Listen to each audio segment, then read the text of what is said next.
I will be introducing our first speaker, Dr. Fotabe Elmine, all the way from Cameroon. She's the founder and board chair of Fotabe University of Cameroon. So let us tell you a little bit about Dr. Fotabe. Dr. Fotabe is a renowned social entrepreneur, philanthropist, and advocate for technical and vocational education and training, TVET, STEM, and women leadership. As the founder of Fotabe University of Cameroon, she emphasizes education for societal impact. She also founded Association for the Promotion of Decent Work for Women and Girls, dedicated to empowering women and girls.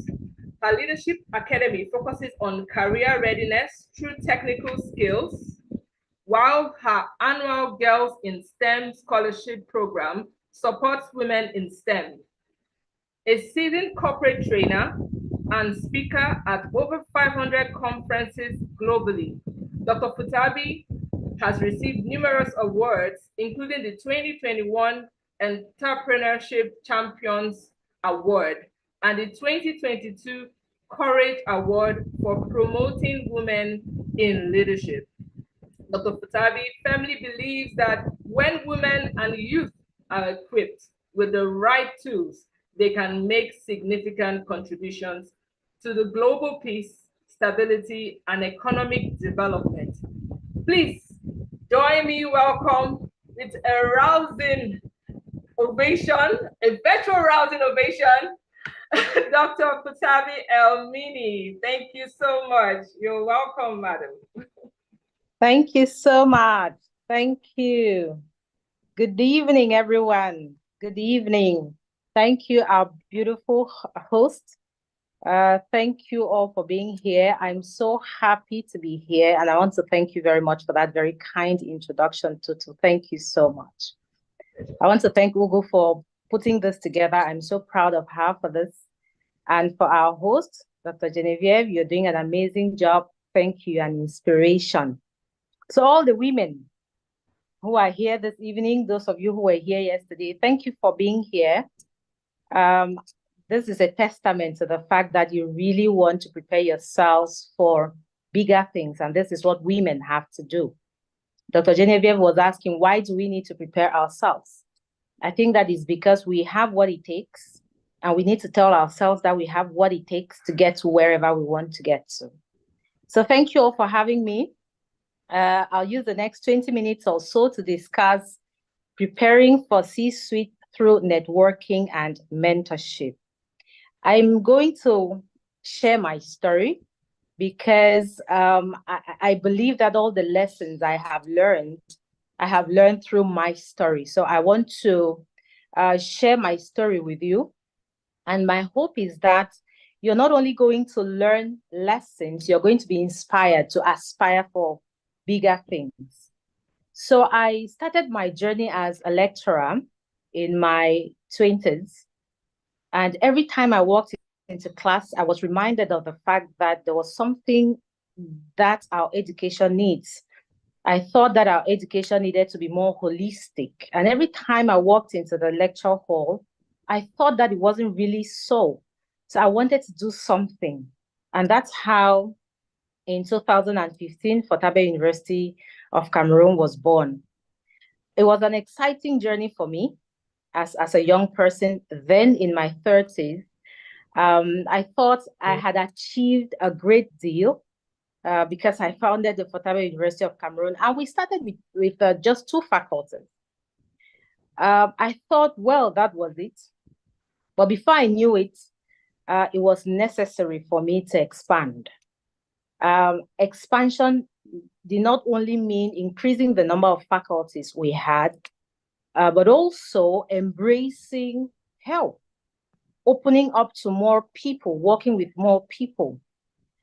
And the night I thought that I was supposed to expand Fotabe University of Cameroon was both a difficult night but a very important one for me, because I reflected at length at what I needed to do to be able to face this expansion and expand my vision for the university.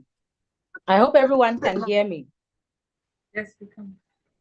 Okay. So I thought that I needed to do more than I was doing already. But that night was very challenging. It was very decisive, because first, that realization hit me that I had to do more. But secondly, I felt challenged. As someone just typed a while ago in the chat that the expectation is to overcome self-sabotage. I think that on that night, I was sabotaging myself. I was afraid. I thought I didn't have what it takes to expand to that level. I was both afraid, and at the same time, I doubted my capabilities a whole lot. But on that night, I realized that I needed to do something, and I could not do it alone. That's one lesson that somebody types in the chat today, that we need each other. I decided that I was going to do what I had to do, but I needed help. I needed support. What was I going to do? Until then, mentorship for me was just an idea. It was kind of a mechanical thing that I did. But that night, I realized that I needed two things.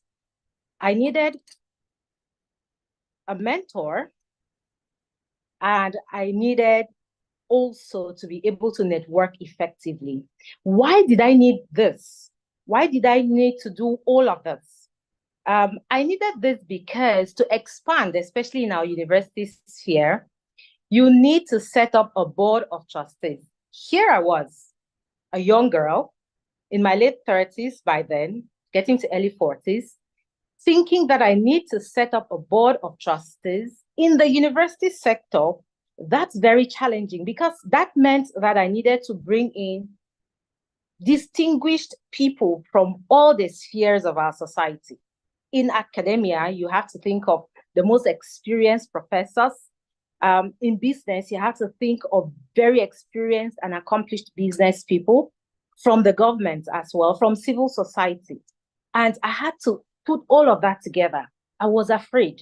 I doubted my capabilities, but I needed to do that. I needed to set up this board of trustees. By the way, just to put you in context, so you understand who we have on our board of trustees. So we have a sitting senator, we have a sitting mayor, we have an international human rights lawyer, we have the former president of JCI, global president of JCI, we have very distinguished entrepreneurs, we have international journalists, and we have, of course, university professors and representatives from the state. Now you see why I was so afraid. I thought I didn't have what it takes to set up that board and to steer that board. So I was supposed to prepare myself for this C-suite. It was a challenging night. But like I said, I realized that I needed help. And that help could come from mentorship. Because leadership in C-suite requires not just expertise, but it demands strategic vision, it demands influence, and it demands the ability to navigate complex organizational dynamics. I thought I needed all of that, and I was so afraid. The next morning, what I did was I reached out to someone I used to look up to, who was not my mentor, but someone I used to look up to. And I said, listen, I have to grow Fotabe University of Cameroon, but I'm afraid. I think I don't have what it takes to do that. Because growing Fotabe University of Cameroon means setting up a board of trustees. And look at me, I'm just a woman. I use those words. I'm just a woman. And where do I start from? And he told me something. He said, you are not just a woman. You are a human being, and you deserve to get to where you want to get, because you have everything it takes to get there. That was very comforting. Then I asked him the question, do you want to mentor me through this? And he said, oh no, I'm not going to mentor you through this, but I am glad you're going to mentor me through your journey. Why am I saying all of this? that statement brought me to the realization that networking is not just about making connections. It is a two-way experience where both mentor and mentee are co-creators of the journey towards mutual knowledge, sharing, emotional growth, leadership development, and much more. That was the first lesson I learned from my mentor, that I wasn't going to mentor him, we're going to mentor each other. But then I saw the power of mentorship. Mentorship is very, very powerful to help us to navigate these challenges that I just mentioned. It helps us to navigate the fear that we have to explore what we have to explore. So I saw the need for mentorship, for networking and for mentorship as well. And when it comes to mentorship, I want to tell you that while networking builds broad relationships, mentorship provides the deep, focused guidance which is necessary for personal and professional growth. So you see the link between the two. I needed to network with someone, but I also needed mentorship. So networking will bring me together with these people. But what is it that will provide the deep, focused guidance that was necessary for me to grow to this level was the mentorship that I got from this person. So I saw the need for both of them. And if you're thinking of mentorship and you're asking yourself, is it really necessary at this time? Yesterday, the speakers did an amazing job. They did an amazing job laying the foundations for this discussion. And they told us everything we need to know about mentorship. I just want to add that if you're aspiring to get to sitting on that board like I was aspiring at that time, remember that your thinking has to become strategic. You're no longer someone who just executes. You are the person who thinks for the entire organization. So you're supposed to develop strategic thinking. You're supposed to develop strategic communication skills, strategic decision. And one very important thing, learn to profile people. And yesterday, Ras did an amazing job talking about how to use emotional intelligence to profile people you meet for the first time. And mentorship also helped me to develop confidence and this ability to take calculated risks, like we discussed yesterday.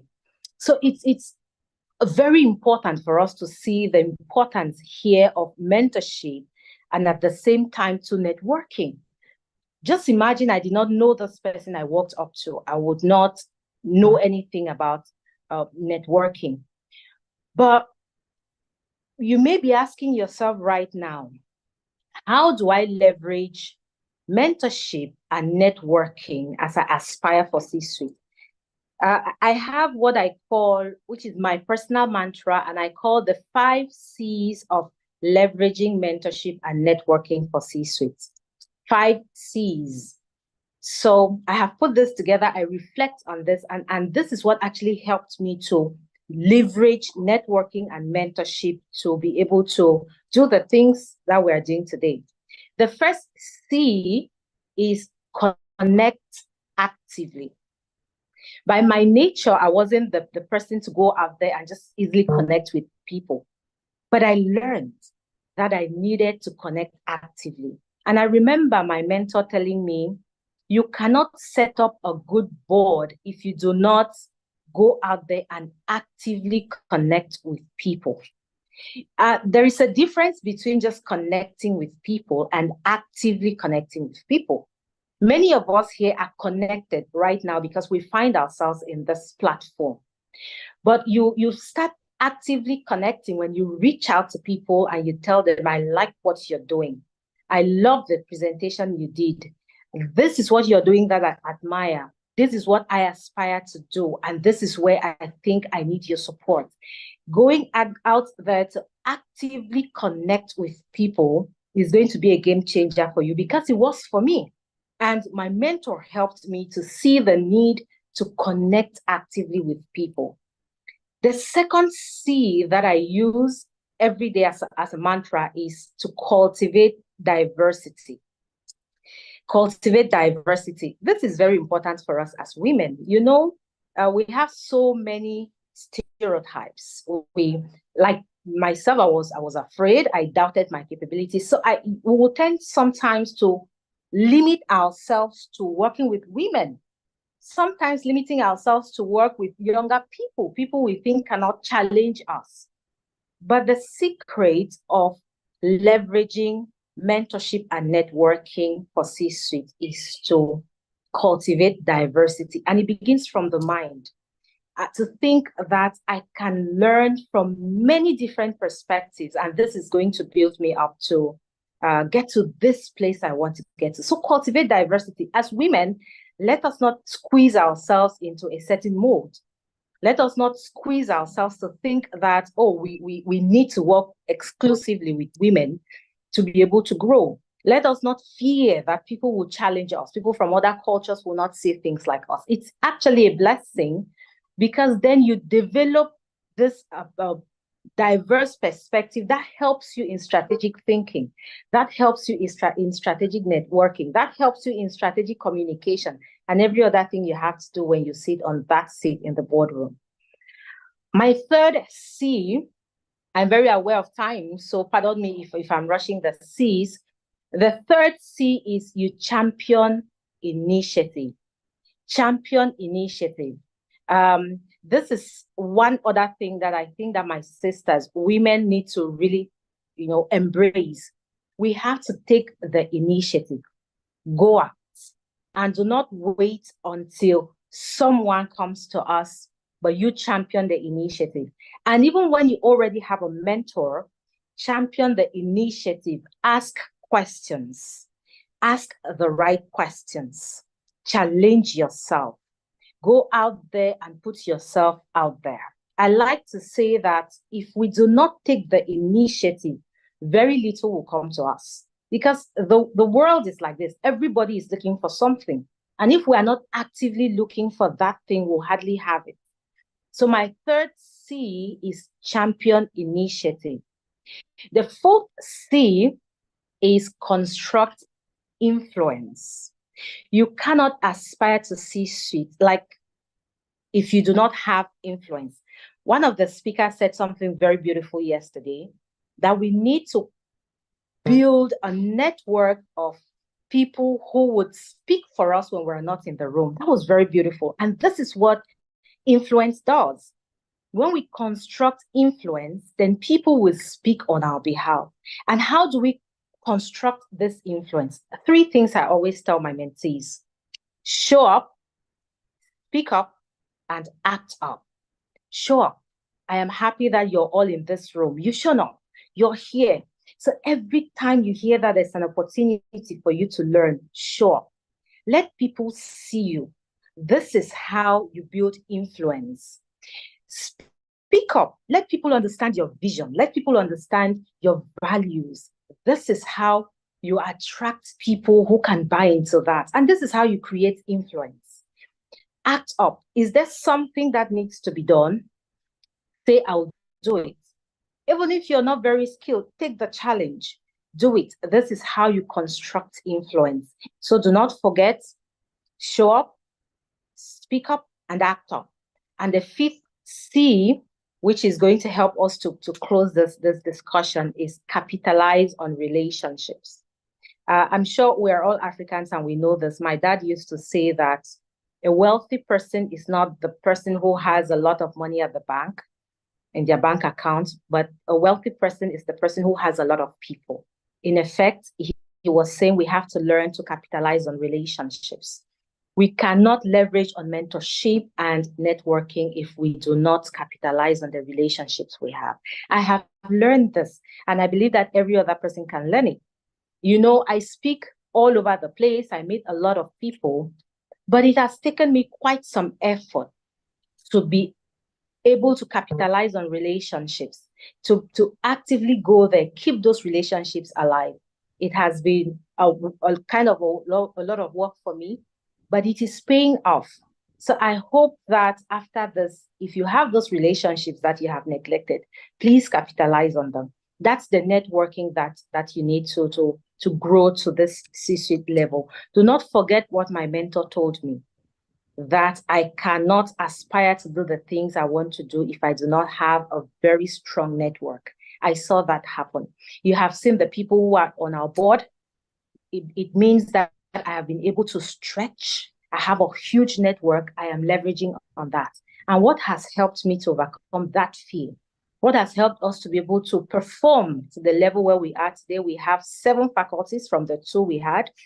We have a very functional board, a very powerful board that supports us really very actively, is because I have been able to use the 5 C's: connect actively, cultivate diversity, champion initiative, construct influence, and capitalize on relationships. I am very sure that if you put all of this together, if you use this as your mantra every day, you're going to see how very well networking and mentorship will come through for you.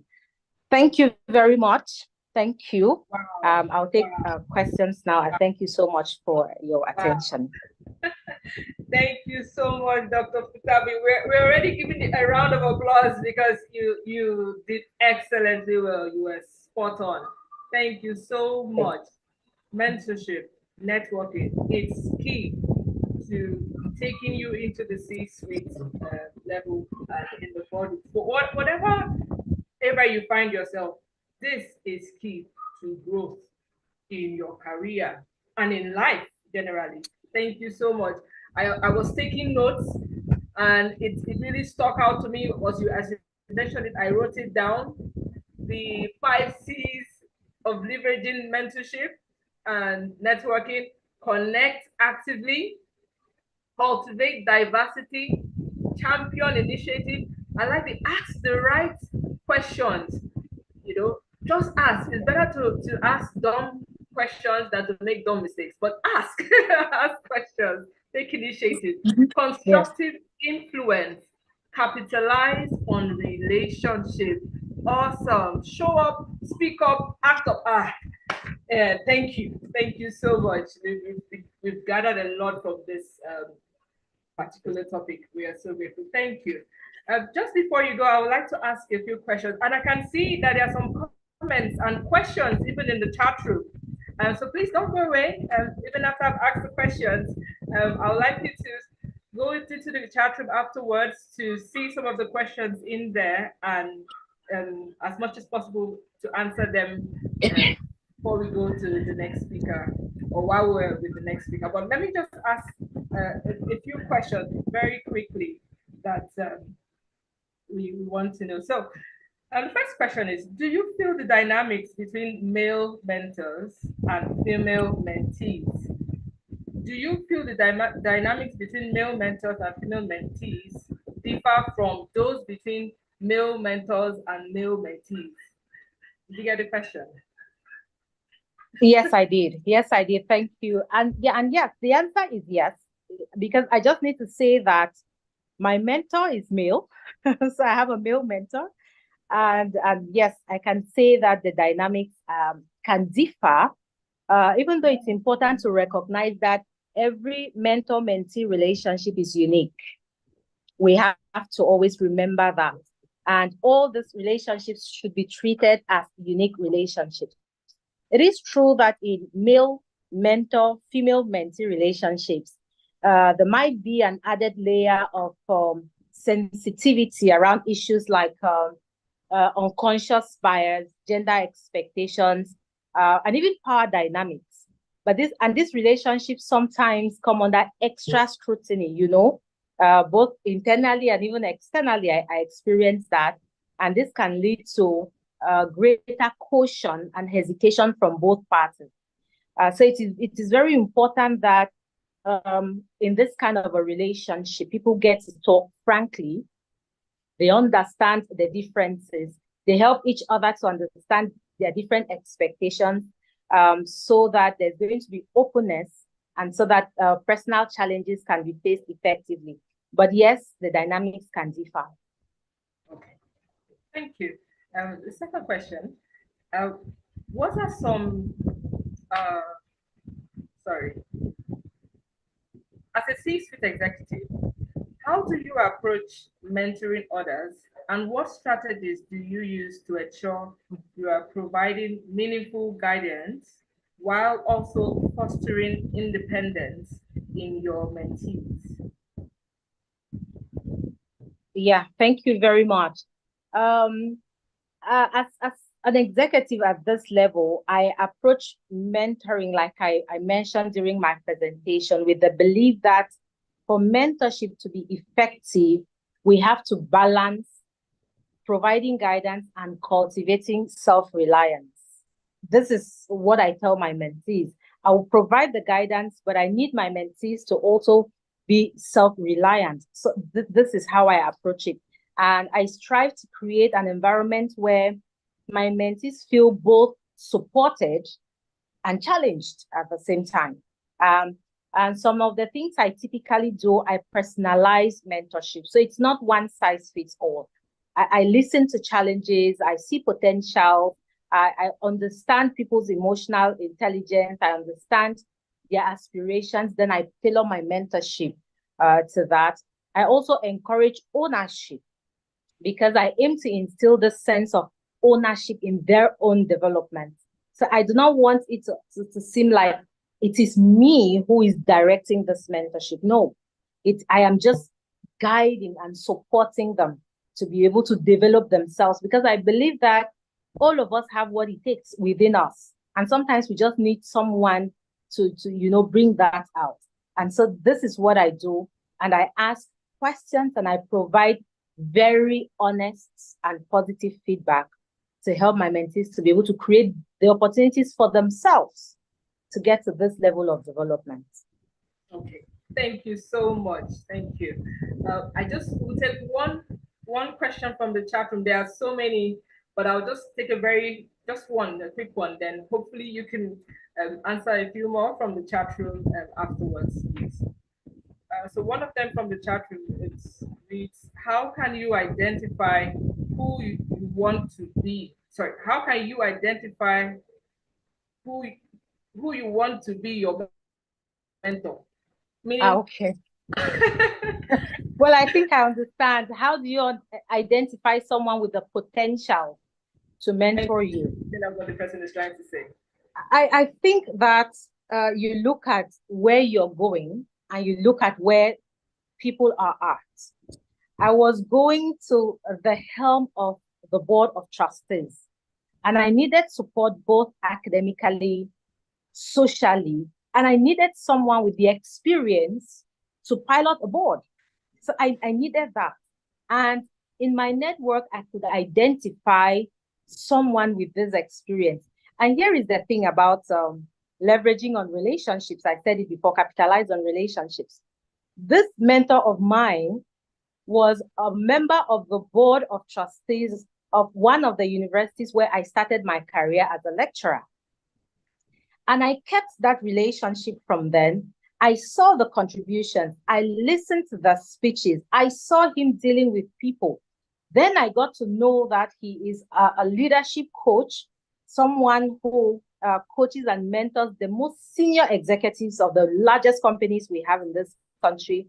And I said, this person has the experience to be able to guide me through this journey. But that's not all. You have to know people's values as well.